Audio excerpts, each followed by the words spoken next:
Sepuluh manusia atau 10 kelompok yang akan mendapatkan kedudukan terbaik di sisi Allah Subhanahu wa ta'ala.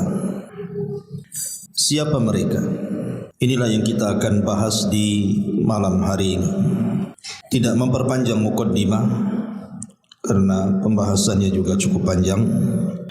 Langsung saja yang pertama disebutkan dalam sebuah hadis dari Abdullah ibn Busrin al-Aslami radhiyallahu anhu, dan hadis ini dikeluarkan Imam Tirmidzi dan juga Ahmad dan juga yang lainnya. Nabi SAW bersabda, khairukum man tala umruhu wa hasuna amaluhu. Sebaik-baik di antara kalian di sisi Allah Subhanahu wa ta'ala adalah orang yang usianya dipanjangkan dan dia bisa memperbaiki amalnya. Hadis yang senada juga dikemukakan oleh Abi Hurairah radhiyallahu an. Dia mendengar Nabi SAW bersabda, ala unabbiukum bi khiyarikum. Maukah aku kabarkan kepada kalian manusia terbaik di antara kalian? Qalu, para sahabat mengatakan, bala ya Rasulullah, tentu wahai Rasul. Maka Nabi SAW mengatakan, khiyarukum atwalukum a'mara wa ahsanukum a'mala. Sebaik-baik orang di antara kalian di sisi Allah adalah orang yang panjang umurnya dan dia bisa memperbaiki amalnya. Inilah kelompok yang pertama. Orang yang paling baik kedudukannya di hadapan Allah Subhanahu wa ta'ala adalah orang yang Allah panjangkan usianya. Tapi panjangnya usia dia gunakan untuk beramal saleh. Dahulu di zaman Nabi SAW ada seorang sahabat namanya Talha ibn Ubaidillah radhiyallahu anhu. Satu malam Talha ini tidur. Kemudian dalam tidurnya dia bermimpi. Dalam mimpinya dia melihat ada 2 orang bersaudara. 2 orang yang bersaudara ini dua-duanya rajin beramal saleh. Tetapi yang satu dari keduanya dilebihkan dengan jihadnya. Kemudian dia pun berperang dan berakhir dengan mati syahid. Adapun saudaranya masih hidup sampai mendapatkan 1 tahun setelahnya. Setelah kematian saudaranya yang mati syahid, dia pun masih diberikan umur oleh Allah 1 tahun setelahnya, sampai mendapatkan bulan Ramadan. Kemudian Allah wafatkan setelahnya. Tiba-tiba kemudian orang yang mati syahid ini hendak masuk ke dalam sorga duluan, tapi dicegat. Justru kemudian saudaranya yang bukan mati syahid tetapi diberikan usia 1 tahun setelahnya, tiba-tiba dia pula yang masuk sorga duluan dan saudaranya baru belakangan. Talha ibn Ubaidillah kemudian terbang. Kemudian dia bercerita mimpinya kepada para sahabat sampai heboh di antara para sahabat. Akhirnya kemudian perkara ini sampai kepada Nabi SAW. Kok bisa orang yang mati syahid dibelakangkan masuk sorga dibandingkan saudaranya yang tidak mati syahid? Maka setelah sampai perkara ini kepada Nabi SAW, maka Nabi SAW mengatakan di hadapan para sahabat, kenapa kalian heran? Waqad shalla kadza wa kadza sajdatan fa shama Ramadan. Boleh jadi setelah kemudian saudara yang mati syahid itu meninggal, orang ini ada kesempatan 1 tahun masih hidup.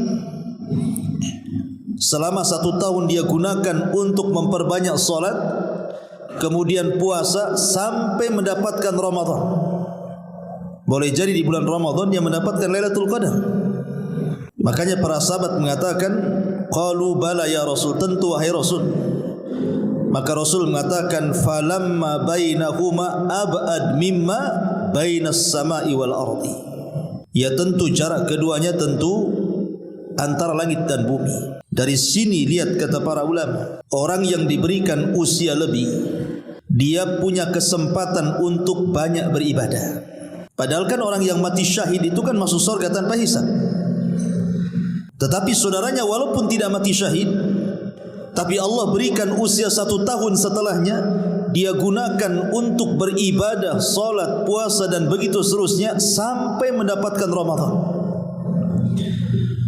Dengan itulah maka lihat bagaimana usia yang panjang itu, kalau baik amalnya maka dia menjadi manusia terbaik di sisi Allah Subhanahu wa taala. Makanya ketika Abbas ibn Abdul Muttalib sedang sakit, nampaknya sakitnya menurut Abbas ini sudah hampir menjelang kematiannya, sehingga kemudian dia berangan-angan ingin mati karena tidak tahan. Maka Nabi SAW menasihati Abbas dan mengatakan, la yatamanna ahadakumul maut. Tidak boleh seseorang itu bercita-cita ingin mati. Kenapa demikian? Fa imma muhsinan fala'allahu an yazdada khairan wa imma musian fala'allahu an yasta'tiba. Dalam riwayat Bukhari dijelaskan, karena boleh jadi kalau sakitnya disembuhkan dan dia orang baik, maka dengan diberikan usia panjang itulah dia bisa menambah ketaatannya kepada Allah.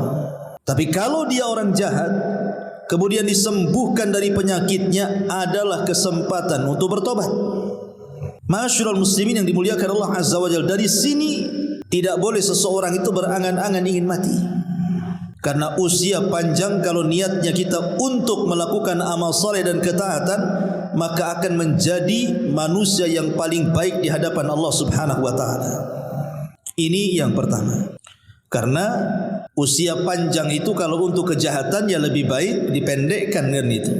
Kalau panjang umur malah banyak maksiat. Karena Allah Subhanahu wa taala ketika menyindir orang-orang kafir, apa kata Allah? Wala yahsabanna alladhina kafaru annama numli lahum khairun li anfusihim innama numli lahum liyazdadu ithman walahum adzabun muhin. Dan tidak boleh ataupun jangan sangka orang-orang kafir itu kami tangguhkan usia mereka itu baik bagi mereka. Kami hanya menangguhkan usia kepada mereka itu untuk supaya dosa-dosa mereka bertambah, dan sudah disiapkan kepada mereka azab yang menghinakan. Maka dari sini kita tahu bahwa kalau seandainya usia kita panjang dan banyak maksiat, lebih baik meninggal daripada hidup, karena akan memperpanjang proses hisab. Tapi kalau seandainya umur panjang kita gunakan untuk bertobat, beramal saleh dan begitu seterusnya, maka dengan usia inilah kita akan berkah. Karena dikatakan oleh seorang alim, Al-Imam At-Tayyibi rahimahullahu ta'ala, yang dinukilkan Al-Hafidh Ibn Hajar dalam kitabnya Fathul Bari, apa kata beliau?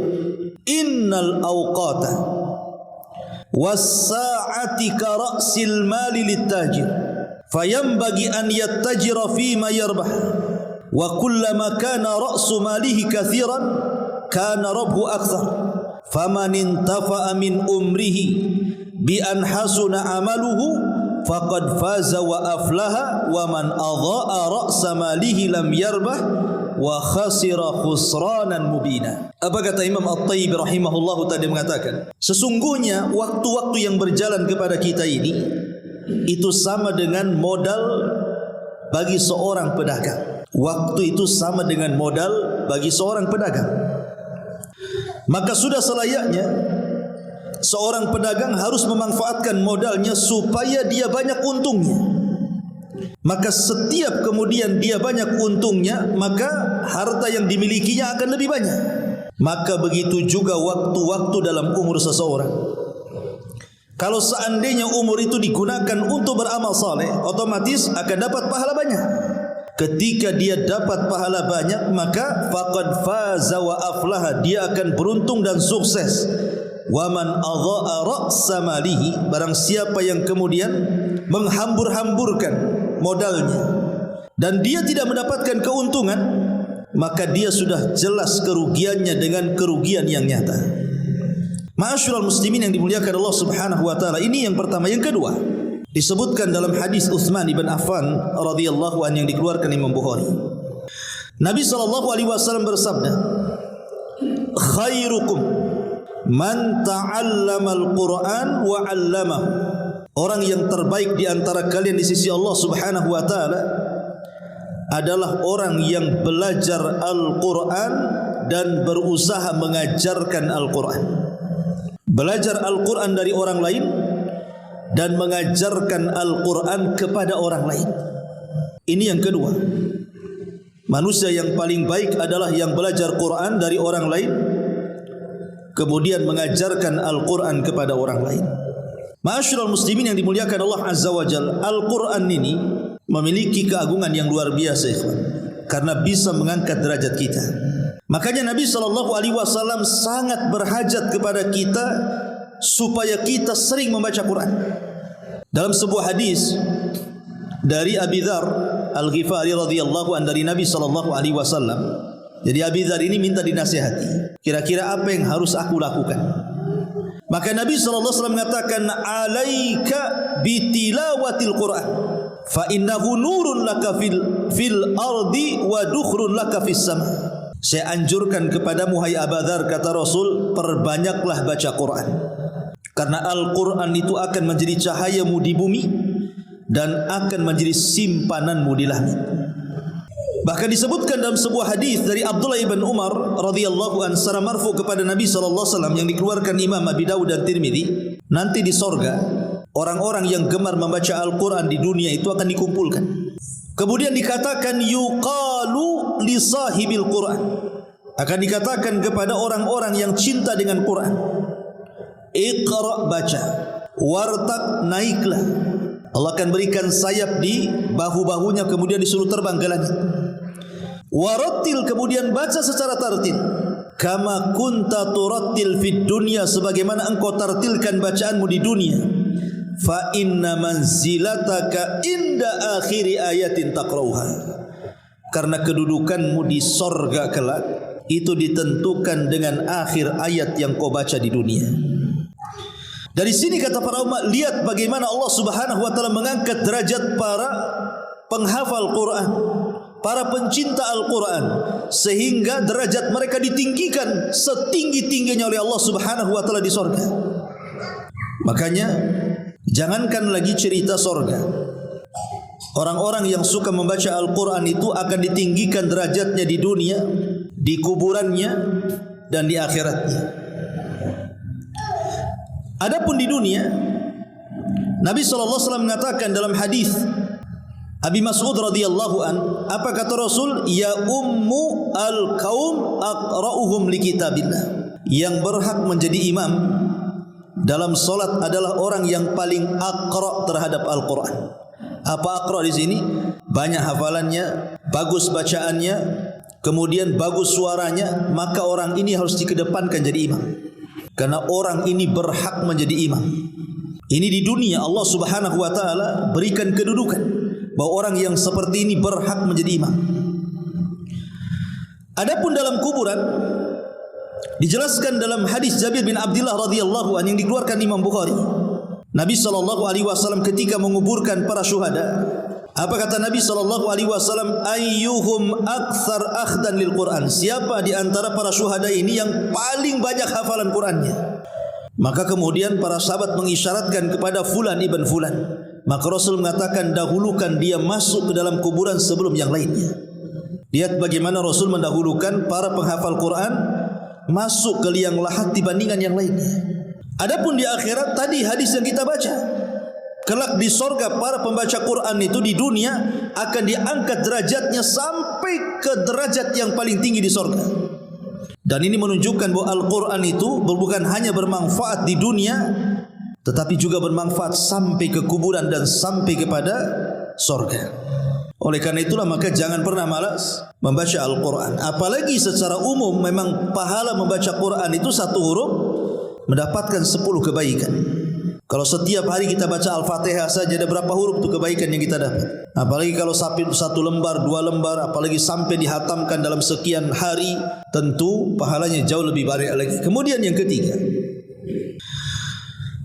adalah hadis yang dikeluarkan oleh Imam Al-Bukhari, di mana Nabi SAW diceritakan oleh seorang sahabat Nabi SAW, lam yakun Rasulullah SAW fahishan wala mutafahishan wa innahu kana yaqul inna khiyarakum ahasinukum akhlaqan. Nabi SAW tidak pernah berbuat keji dan tidak pula menyuruh orang untuk berbuat keji. Bahwa beliau bersabda, sesungguhnya sebaik-baik kalian di sisi Allah Subhanahu wa taala adalah orang yang paling mulia akhlaknya. Kelompok yang ketiga adalah manusia terbaik di sisi Allah adalah manusia yang paling baik akhlaknya. Ma'asyiral muslimin yang dimuliakan Allah Azza wa Jalla, akhlak ini luar biasa ya kawan. Kenapa? Karena perkara yang paling banyak memasukkan ke dalam surga adalah akhlak. Ibadah kan banyak, salat, puasa, zakat, haji, macam-macam ibadah itu. Dan semuanya bisa memasukkan orang ke dalam surga. Tetapi akhlak ini adalah perkara yang paling banyak manusia masuk surga itu justru dari akhlaknya. Dan ini berdasarkan sabda Nabi SAW, aktsaru ma yudkhilun nas al jannah taqwallah wa husnul khuluq. Manusia yang paling banyak Allah masukkan ke dalam surga adalah mereka orang-orang yang bertakwa dan orang-orang yang baik akhlaknya. Bahkan di surga itu ada tingkatan-tingkatan surga tertentu yang tidak bisa diraih dengan salat, tidak bisa diraih dengan puasa, tidak bisa diraih dengan haji dan ibadah-ibadah yang lain, hanya bisa diraih dengan akhlak. Kata Nabi SAW, innar rajula la yudriku bi husni khuluqihi darajatas saimil qa'im. Sesungguhnya seseorang itu mampu mendapatkan dengan kebaikan akhlaknya derajat orang-orang yang berpuasa ataupun orang-orang yang salat. Maksudnya salat malam. Artinya orang-orang yang berakhlak itu bisa menandingi orang-orang yang rajin salat sunnah dan orang-orang yang rajin qiyamul lail. Bahkan Nabi SAW mengatakan termasuk kesempurnaan iman adalah ahasinuhum akhlaqa, orang yang paling baik akhlaknya. Ma'asyiral muslimin yang dimuliakan Allah Azza wa Jalla, lalu seperti apa akhlak itu? Ulama mengatakan akhlak itu ada di 6 perkara. Kalau ada kita di 6 perkara ini berarti kita berakhlak. Yang pertama, an yakunal insan kathiral haya qalilal adha. Pertama, banyak malunya dan sedikitnya dia menyakiti orang. Ini pertama, banyak malu dan sedikit menyakiti orang. Yang kedua, kathirus salahi saduqul lisani qalilul kalami. Suka memperbaiki orang, mengislah. Kemudian lisannya senantiasa jujur dan sedikit bicara. Kemudian yang ketiga, kathirul amali qaliluz zalali qalilul fuduli. Banyak beramal, sedikit kesalahannya dan sedikit fudulnya. Fudul itu artinya berlebihan, entah berlebihan makan, berlebihan minum, berlebihan tidur, berlebihan bicara dan begitu seterusnya. Kemudian yang keempat, barran wasulan waquran saburan syakuran radiyan haliman rafiqan afifan syafiqan. Barran, orangnya berbuat baik kepada orang tua. Wasulan, suka menyambung silaturahim. Saburan, orangnya sabar. Syakuran, suka bersyukur. Radiyan, ridha dengan pemberian Allah. Haliman, lembut. Rafiqan, halus. Afifan, menjaga kehormatan. Syafiqan, dan menyebar kasih sayang. Ini yang keempat. Yang kelima, la la'anan wala sabbaban wala nammaman wala mughtabban wala ajulan wala haqudan wala bakhilan wala hasuda. Yang kelima, tidak suka melaknat, tidak suka mencela, tidak suka mengadu domba, tidak suka menggibah, tidak terburu-buru, tidak pendengki, tidak bakhil, dan tidak suka hasad dengan orang. Ini yang kelima. Dan yang terakhir, basyashan hasyashan yuhibbu fillah wa yarda fillah wa yaghdabu fillah. Suka tersenyum, sumringah bahasa kitanya, mukanya senang, Orang memandang pun senang. Kalau dia mencintai, dia cinta karena Allah. Kalau dia redha kepada seseorang, dia redha karena Allah. Dan kalau dia marah karena Allah subhanahu wa ta'ala. Inilah 6 perkara termasuk daripada sifat orang yang memiliki akhlak yang baik. Ma'asyiral muslimin yang dimuliakan Allah azza wa jalla, ini yang ketiga. Yang keempat, disebutkan dalam hadis Abi Hurairah radhiyallahu anhu, dan hadis ini dikatakan hasan sahih. Anna Nabi sallallahu alaihi wasallam waqafa ala unasin julus. Jadi satu hari Nabi sallallahu alaihi wasallam pernah berdiri di tengah-tengah sahabat yang sedang duduk-duduk. Faqala, maka Rasul katakan di hadapan para sahabat yang sedang duduk-duduk itu, ala ukhbirukum bi khairikum min syarrikum. Maukah aku kabarkan kepada kalian orang terbaik di antara kalian dari orang terburuk di antara kalian? Mau aku kabarkan siapa orang terbaik di antara kalian di antara orang terburuk kalian? Fasakatu, sahabat diam. Maka Nabi SAW mengulang 3 kali.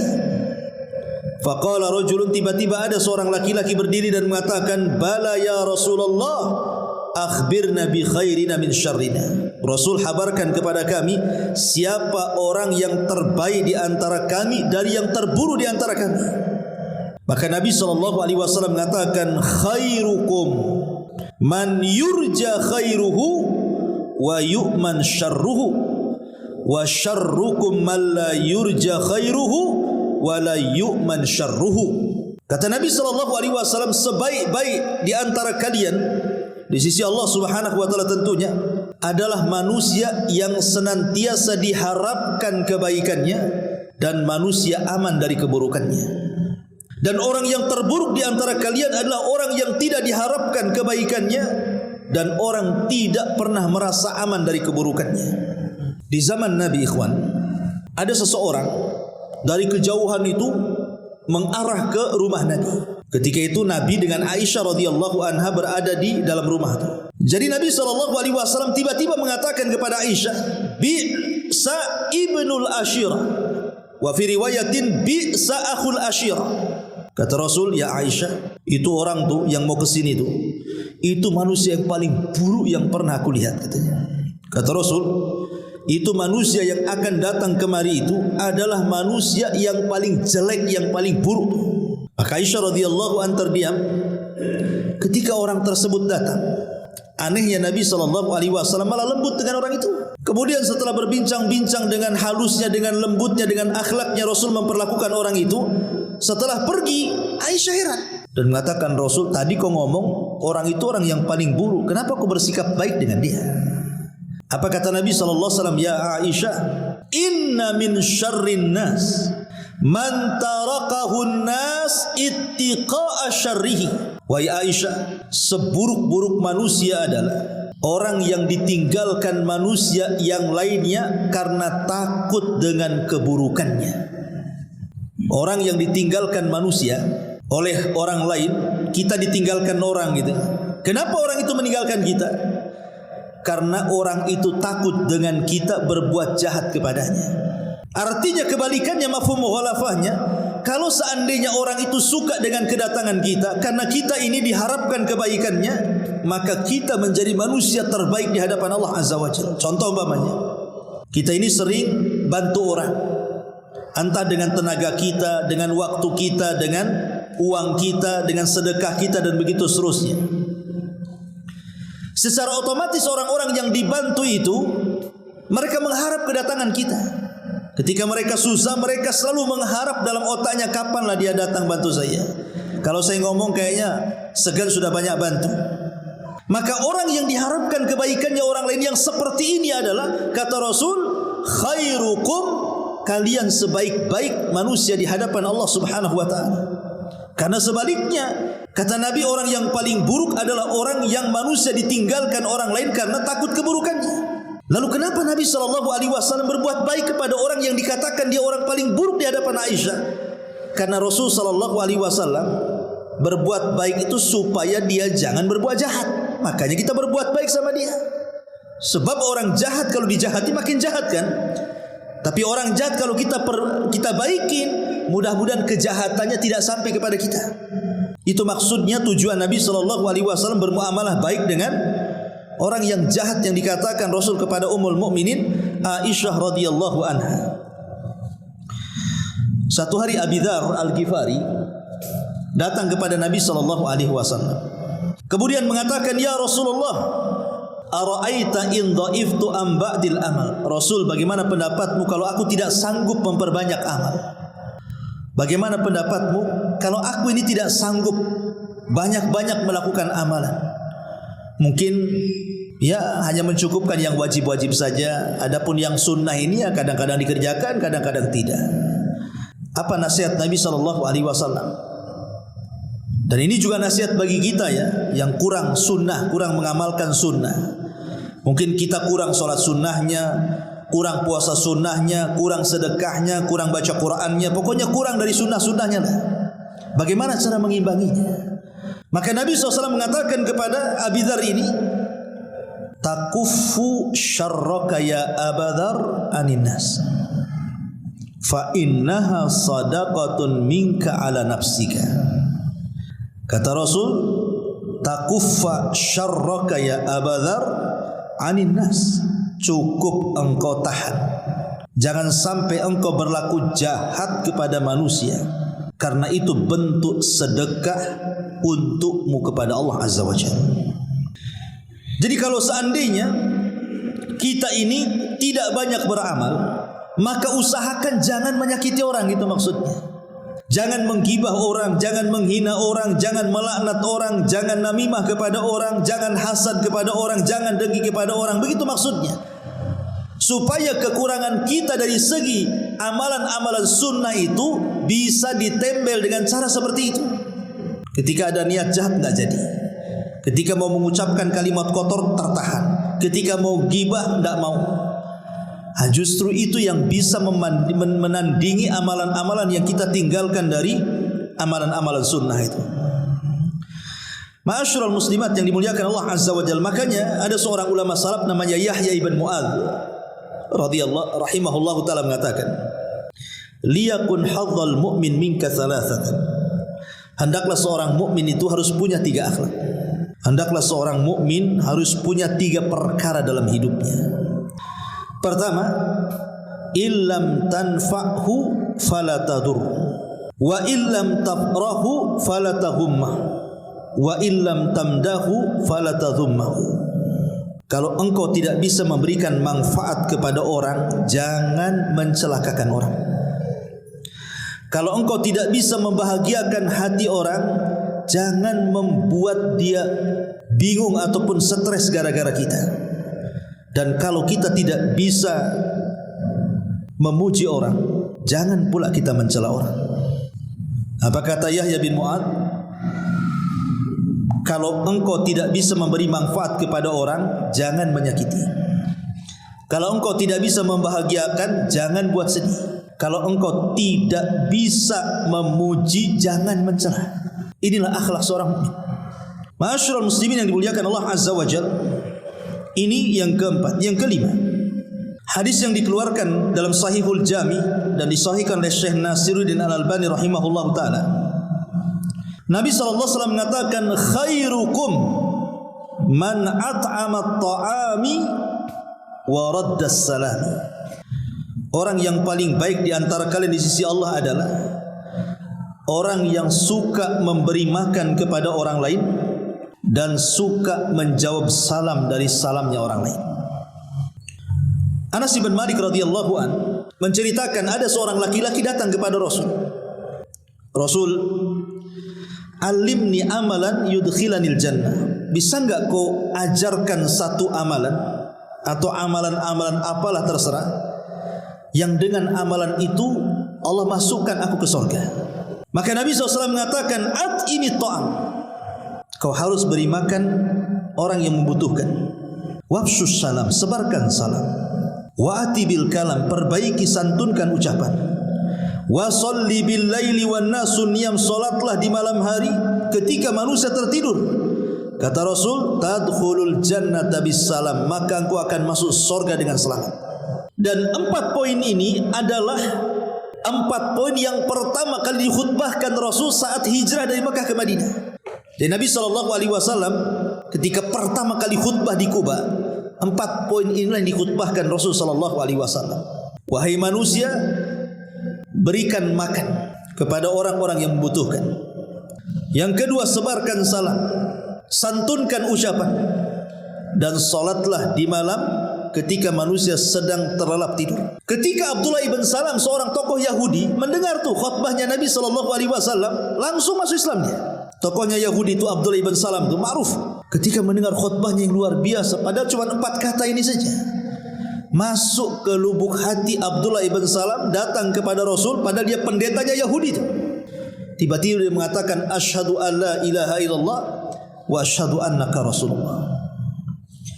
Kenapa Nabi SAW bicara seperti itu? Coba dalam mukadimah khutbahnya ketika hijrah dari Mekah, beliau meriwayatkan dari Abdullah ibn Umar radhiyallahu an, Nabi SAW bersabda, salasun muhlikat wa salasun munjiyat wa salasun kafarat wa salasun darajat. 3 perkara bisa menghancurkan kalian, 3 perkara bisa menyelamatkan kalian, 3 perkara bisa menghapuskan dosa kalian, 3 perkara bisa mengangkat derajat kalian. Adapun 3 perkara yang menghancurkan, fasyukhun muta wa hawan muttaba wa ijabul mar'i binafsi. Kebakhilan yang diikuti, hawa nafsu yang dituruti, dan i'jab, kesombongan yang ada pada diri seseorang. Adapun 3 yang bisa menyelamatkan, fal adlu fil ghadabi war ridha wal qasdu fil faqri wal ghina wa khasyatullah fis sirri wal alaniyah. Adapun 3 perkara yang bisa menyelamatkan, adil saat marah, berbuat adil saat marah. Karena biasanya orang yang marah itu tidak adil. Biasanya kalau orang lagi marah, emosi, tidak akan berbuat adil dia. Tapi kalau dia ingin selamat, adillah saat Anda sedang marah. Yang kedua, sederhanalah, baik Anda fakir ataupun kaya. Dan yang ketiga, takutlah kepada Allah, baik di waktu sendirian ataupun terang-terangan. Adapun 3 perkara yang bisa menggugurkan dosa, intidarus salah ba'da salah, menunggu salat setelah salat, wa isbagil wudu, yang kedua menyempurnakan wudu, dan yang ketiga naqlul aqdam ilal jamaat, berusaha melangkahkan kaki menuju masjid untuk melaksanakan salat jamaah. Adapun yang ketiga yang bisa, yang keempat yang 3 perkara yang bisa mengangkat derajat, di sini syahidnya. Pertama, it'amut ta'am, memberi makan. Yang kedua, ifsa'us salam, menyebar salam. Dan yang ketiga, wassalatu bil laili wan nasu niyam, salat malam ketika manusia sedang tertidur. Maka di antara yang mengangkat derajat kita adalah memberi makan dan menyebarkan salam. Taib, ini yang kelima. Yang keenam, disebutkan juga di dalam kitab Sahihul Jami dan disahihkan oleh Syekh Albani rahimahullahu taala, Nabi SAW bersabda, khairun nasi dzul qalbil mahmum wa lisan as-sadiq. Qalu saduqul lisan na'rifuhu ya Rasulullah, fama mahmumul qalbi? Qala huwa an-naqiyyu taqiyyu la ithma alaihi wa la baghya wa la ghilla wa la hasad. Kata Nabi SAW, sebaik-baik manusia di sisi Allah adalah mereka orang-orang yang memiliki hati yang mahmum dan lisan yang jujur. Sahabat bertanya, Rasul, kalau lisan jujur kami tahu, hati yang mahmum itu apa? Jadi kalau lisan yang jujur, kata sahabat, kami sudah tahulah itu definisinya lah. Hati yang mahmum itu seperti apa? Maka Nabi SAW mengatakan, hati yang mahmum adalah an-naqiyat taqiyya la ithma alaihi wa la baghya wa la ghilla wa la hasad. Orang yang memiliki hati yang sangat bersih dan bertakwa kepada Allah, tidak ada dosa, tidak berbuat zalim, tidak ada kebencian, dan tidak ada hasad. Maka orang yang seperti ini adalah sebaik-baik manusia di sisi Allah Subhanahu wa taala. Orang-orang yang memiliki hati yang bersih. Karena hati bersih itu hati penduduk surga. Hati penduduk surga itu satu hati. Makanya kenapa sebelum orang masuk surga itu, di situ ada kisos diulang. pengulangan kisos yang pernah dilakukan kisos di dunia diulang lagi tuh, supaya mencapai keadilan yang hakiki, sehingga ketika orang itu sudah melangkahkan kakinya ke sorga, tidak ada lagi kedengkian dalam hatinya. Wa nazza'na ma fi sudurihim min ghillin ikhwana, kami cabut tuh perasaan-perasaan dengki penduduk sorga itu, sehingga masuk ke dalam sorga ikhwana, mereka bersaudara satu hati. Dan memang membersihkan hati ini sulit sekali. Kalau antum punya mobil, tinggal dibawa ke karwas saja sebentar dah bersih. Kalau rumah antum kotor, datangkan pembantu, bayar 1 juta satu hari, bersih kinclong. Baju kita kotor, tinggal dilondrikan, langsung bersih. Masalahnya kalau hati kotor ini macam mana cara bersihkannya? Antum minum Baiklin, matilah antum. Ya. Macam mana caranya? Sehingga membersihkan hati itu perkara yang sulit sekali. Perlu mujahadah, adanya kesungguhan dalam bersihkan hati itu. Contoh saja hasad. Saya, antum atau siapapun memiliki hasad. Tidak ada manusia kecuali ada hasad di hatinya. Ingatnya, tidak ada manusia kecuali ada hasad di hatinya. Tapi bagi orang baik, hasad itu tidak memudaratkan dia. Hasad itu menjadi bahaya ketika orang itu jahat. Kalau sekedar hasad saja, seseorang menginginkan seperti orang lain, itu kan hasad. Umpamanya kita lihat tetangga kita beli mobil, pengen juga punya mobil. Tetangga kita bangun rumah bagus, pengen juga punya rumah bagus. Itu kan hasad artinya. Kalau bukan hasad apa namanya? Tetapi kalau hasad ini dimiliki orang baik, tidak ada masalah, karena hanya keinginan saja. Tapi kalau hasad ini dimainkan orang jahat, mulai bercita-cita tamanni zawalin ni'mah, berangan-angan nikmat orang lain hilang, apalagi lebih buruk daripada itu supaya berpindah kepada dia, itu yang jadi masalah. Makanya orang hasad itu hatinya sakit, ya kawan. Di zaman Khalifah Mu'tasim, ada Arab Badui. Dia pandai bersyair. Jadi Arab Badui ini disukai sama khalifah. Jadi kadang-kadang diundang tuh, datangkanlah si Arab Badui itu ke istana katanya, biar dia bersyair di hadapanku, aku suka bahasanya. Jadi selalu datang Arab Badui itu menghibur khalifah. Rupanya apabila sang Badui ini menghibur khalifah dengan syair-syair Baduinya itu, adalah satu menteri tidak suka. Kata satu menteri, aku berpuluh-puluh tahun mengabdi kepada raja, tidak pernah aku duduk di samping dia tuh. Ini si Badui pula katanya, tidak punya kedudukan dari desa, kok dia bisa akrab pula dengan khalifah. Mulai hasad dia, hasad hatinya. Akhirnya dia merencanakan sesuatu. Dengan cara apa? Jadi satu hari raja ini meminta kepada sang menteri ini untuk memanggil Arab Badui menghibur khalifah. Di sini ada kesempatan membuat makan. Dengan cara apa? Diajak makan ke rumahnya, ke rumah sang menteri itu. Kemudian dikasih makan makanan banyak sekali, tapi semua makanannya itu berbau. Jadi menyisakan bau di mulutnya.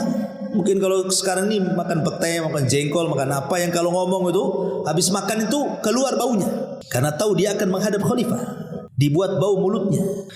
Lah sebelum Arab Badui ini datang kepada khalifah, si menteri ini sudah duluan datang kepada khalifah dan mengatakan, ya khalifah, ada kabar yang tidak enak bagimu tentang Arab Badui itu. Kata khalifah, ada apa?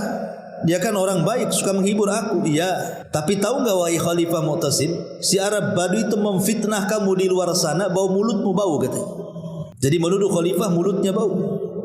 Dan itu sudah tersebar di fitnah kau sama si Badui itu. Badui ngomong kemana-mana, mulut khalifah bau katanya. Marahlah khalifah nih. Kalau gitu datangkan si Badui itu. Datang si Badui. Karena si Badui kan habis makan gak enak kan. Kalau dia ngomong sama khalifah kan takut bau. Jadi dia nutup lah, ngomong sambil nutup mulut. Ini kata khalifah, oh betul. Kenapa dia nutup mulut? Berarti betul kata sang menteri, karena dia takut bau mulutku sampai kepadanya. Tuh lihat hasadnya kan. Di sini hasadnya. Akhirnya marah khalifah. Kenapa? Khalifah tidak tahu maksudnya nutup mulut kan. Dikiranya betul kata si menteri bahwa si Badui ini ngomong mulut khalifah bau, makanya dia kalau ngomong begini.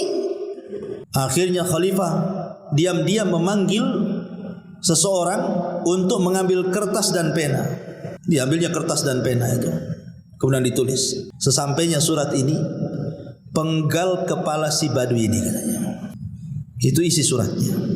Si menteri dari kejauhan melihat khalifah memberikan kertas kepada si Badui karena sudah hasad, Apa ini, saya sudah bilang si Badui ini fitnah khalifah, kok sekarang dia dapat hadiah pula dari khalifah ini.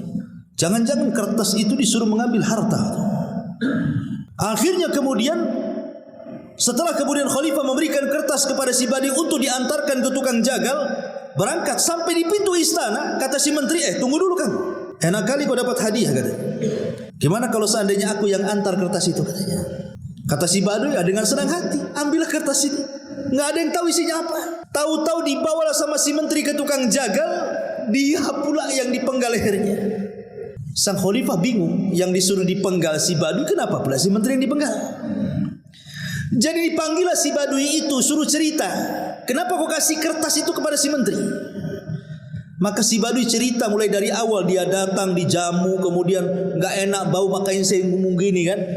Akhirnya khalifah baru tahu kelicikan sang menteri. Apa kata dia? Dia mengatakan, alangkah adilnya hasad itu, katanya. Alangkah adilnya hasad itu. Hasad itu sudah berbuat adil, katanya. Makanya ada istilah halakal hasid qoblal masud. Terkadang orang yang hasad itu lebih hancur dibandingkan orang yang dihasadi, kan? Walaupun tak jarang orang yang dihasadi bisa hancur gara-gara hasad. Karena hasad ini bagian daripada sihir masalahnya. Lahir padanya penyakit ain. Makanya kita disuruh berlindung kepada hasad seperti berlindungnya kita kepada setan. Min syarri hasidin idza hasad. Itu contoh penyakit hati. Maka orang yang terbaik adalah orang yang hatinya bersih, bukan hanya dari hasad, dari semua penyakit hati. Kata Rasul, itulah sebaik-baik manusia di sisi Allah Subhanahu wa taala. Ini yang ke-6, yang ke-7. Disebutkan juga dalam Sahih Adabil Mufrad. Adabil Mufrad adalah karya Imam Bukhari selain daripada Sahih, kitab As-Sahih, Adabil Mufrad. Nabi SAW bersabda, khairul ashabi indallahi khairukum li sahibihi. Sebab kalau kita mencintai seutuhnya, sekali ada masalah, sakitnya itu dalam kali. Sebagaimana kita benci seutuhnya, mau berkawan itu sulit sekali. Makanya cintai sekedarnya, benci sekedarnya. Karena terkadang orang yang dicintai bisa benci, terkadang orang yang dibenci pula bisa kita cintai. Begitulah sederhana dalam bersikap itu maksudnya. Makanya kalau kita lihat para sahabat Nabi SAW yang tadinya hendak membunuh Rasul, tiba-tiba menjadi sahabat Rasul. Contoh Zubair ibn Mut'im radhiyallahu anhu. Itu sudah bermaksud membunuh Nabi. Dari Mekah itu dia sudah titipkan keluarganya.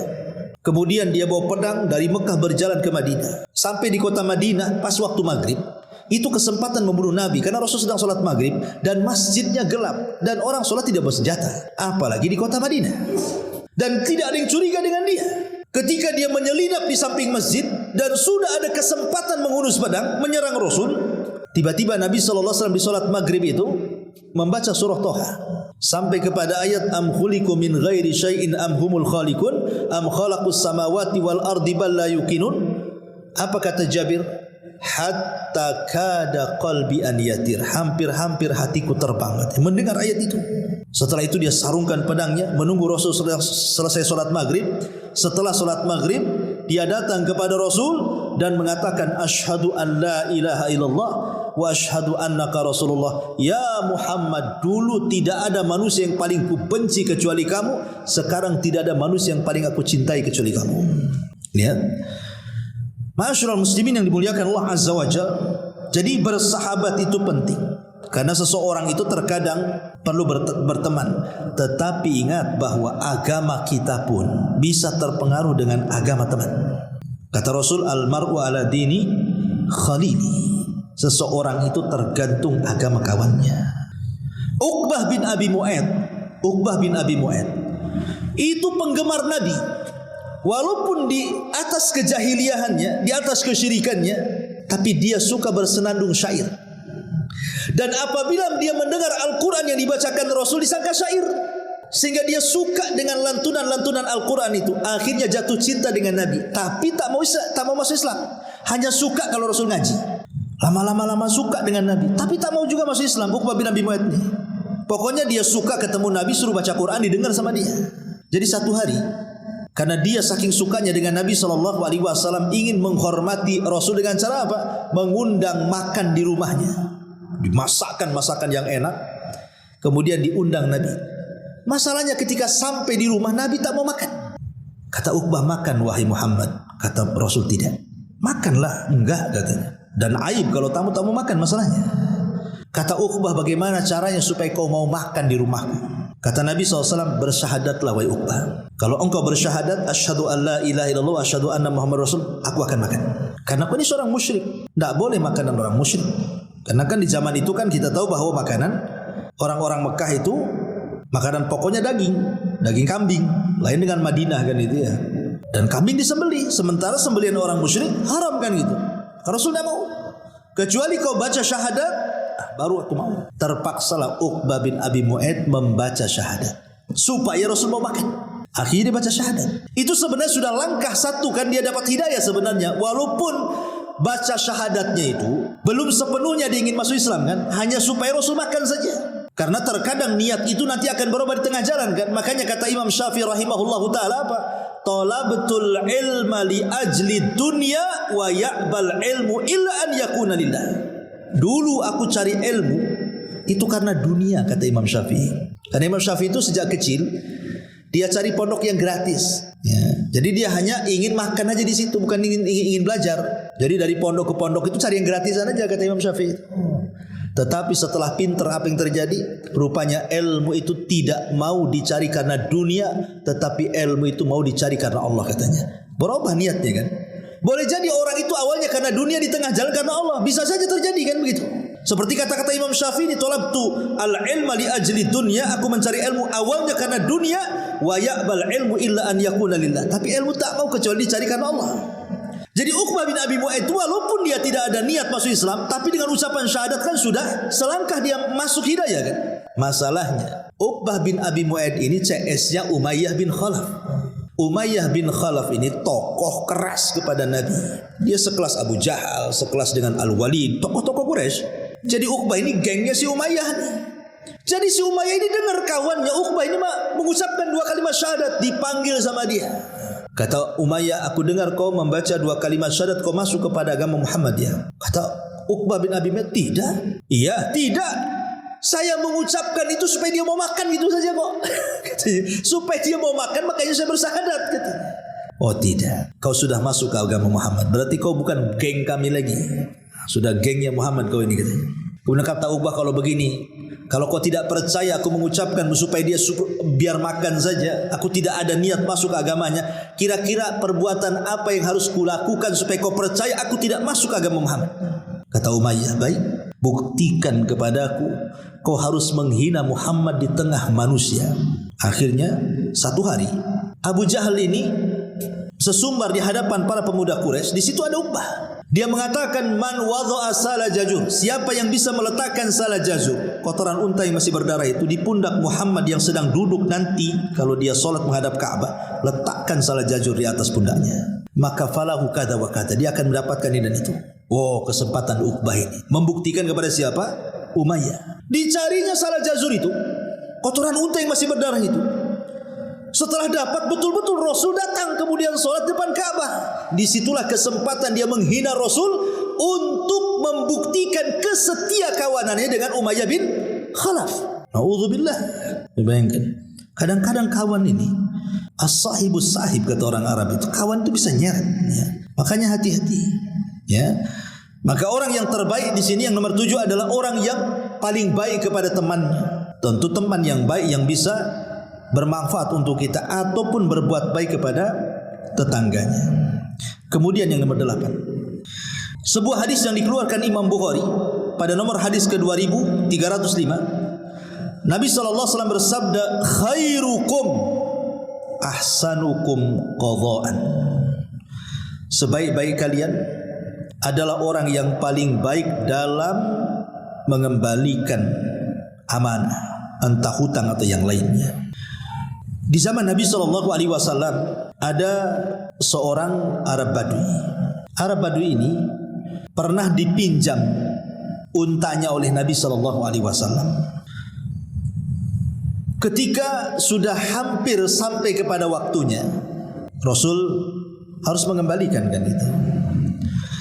Maka tiba-tiba dia datang kepada Nabi SAW dengan tidak sopannya berteriak-teriak. Ya Badui, mana ada akhlak.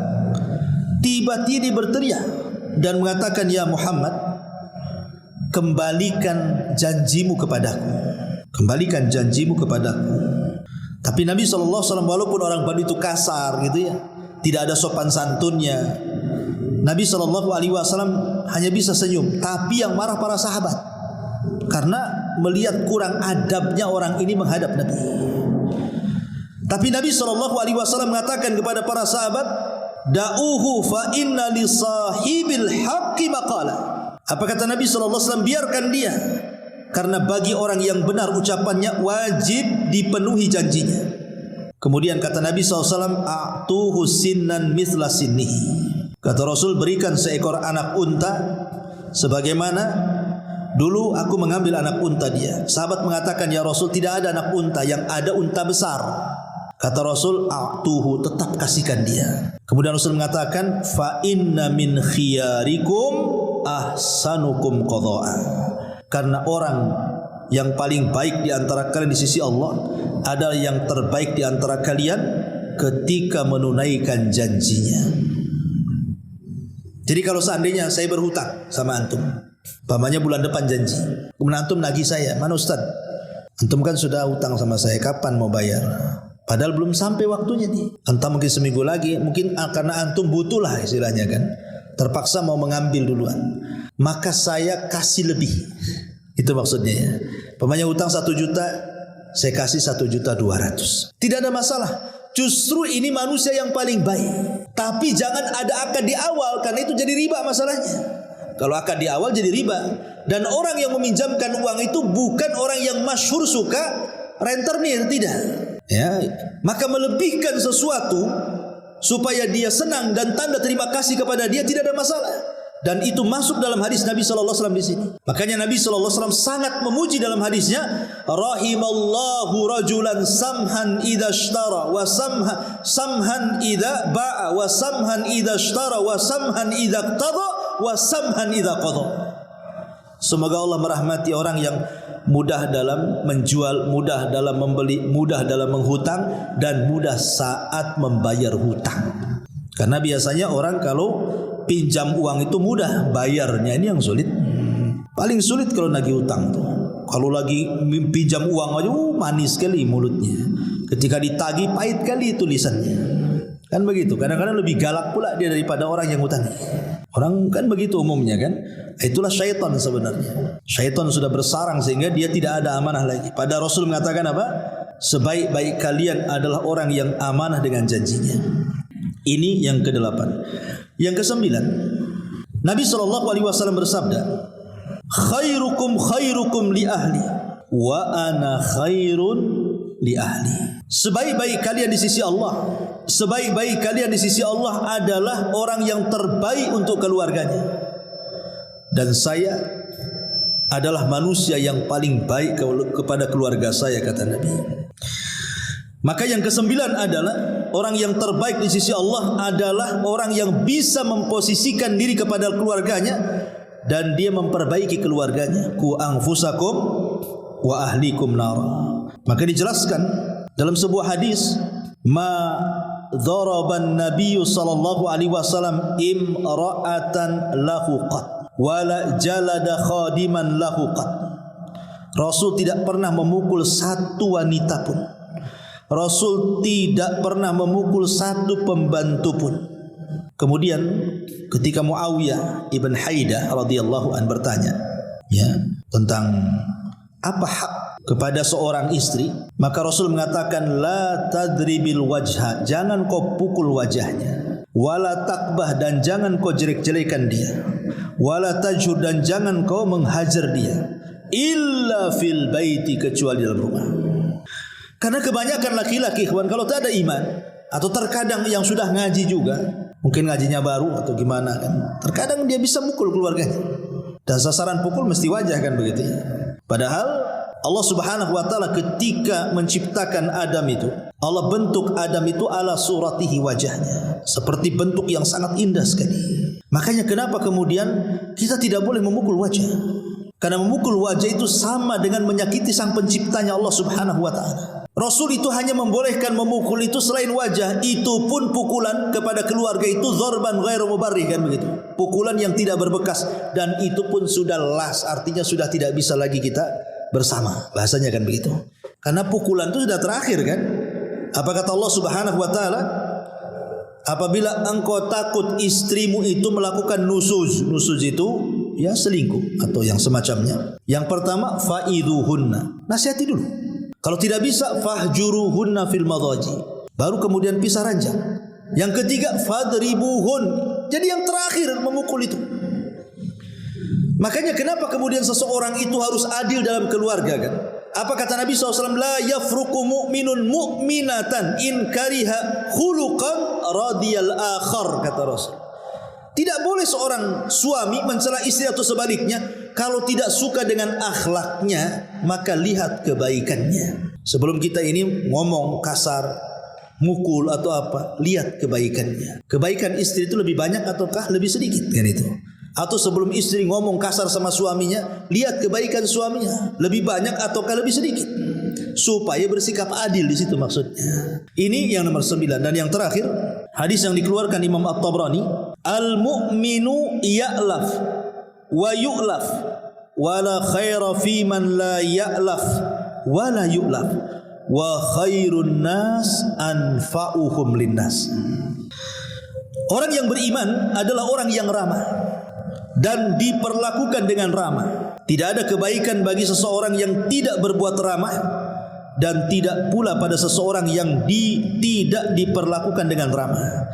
Kemudian kata Rasulullah, sebaik-baik kalian di sisi Allah adalah orang yang paling bermanfaat bagi manusia yang lainnya. Kehadiran kita di tengah-tengah masyarakat itu kalau bisa bermanfaat untuk mereka. Ada kerja bakti ikut gitu.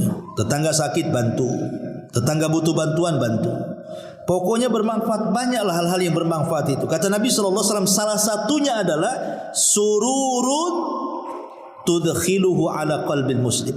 Kebahagiaan yang kau tanam ke hati seorang mukmin, dan ini amalan yang paling afdal, namanya jabrul qulub, ya, menembel hati orang. Itu amalan yang paling dicintai Allah. Ketika ada orang sedih, kita hibur, akhirnya ngurangi kesedihannya, gitu ya. Ketika susah kita bantu, ngurangi kesusahannya. Itu disebut jabrul qulub.